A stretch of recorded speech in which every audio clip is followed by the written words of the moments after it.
এখন পোলাপানে বারবিকিউর একটা আয়োজন করতেছে বুঝছো ভাই আর আমার কইতাছে চিফ গেস্ট হিসেবে থাকতে না আমি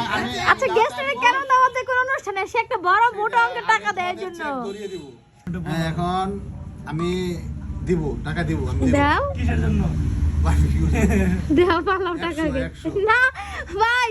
এত বড় একটা মানুষ 100 টাকা দিবা তাই ভাই এতগুলা মানুষের জানা দেখ আমারে বলবা না যে ভাইয়া তোমার পেটটা তো বড় তাহলে তোমাকে 4 খন্ডের জায়গা 8 খন্ড দিয়ে দেই তো কি হিসা তুমি তো খাইবা তুমি কইবা যে ভাই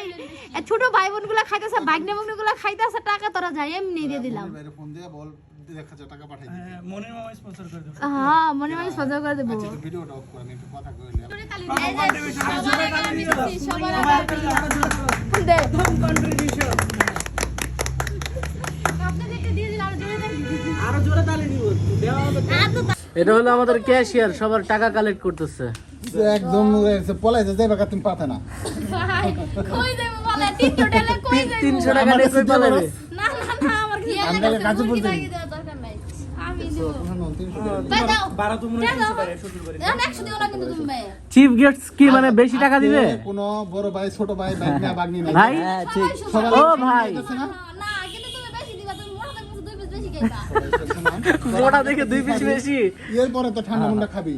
ভাই সবাই সমান রেকর্ড করলে পরে ফেসে দেব খাওয়া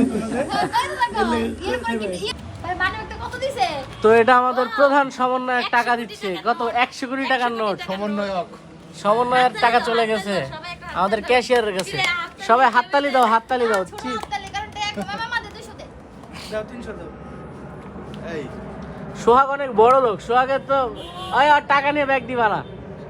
না এখানে এখন দুষ্টুমি করা যাবে না এখন আমি আছি এজন্য ব্যাপারটা 1100 আমি তো জানতাম ক্যান্সেল হয়ে যাবে। ক্যান্সেল হওয়ার মেন কারণটা হলো যে আমরা বারবিকিউ এর আমাদের দলে মোটা মানুষ বেশি না না জালি পাই না মুরগি পোড়ার জন্য জালি পাই নাই নেট পাই নাই মেইনলি আর এখন করলে পরে অনেক লেট হয়ে যাবে সেটাই আমাদের প্রস্তুতি নিতে অনেক আগে নিতে হবে 6:20 এটা মুরগি কিনা আনা আসতে পারবে না ম্যারিনেট করা হ্যাঁ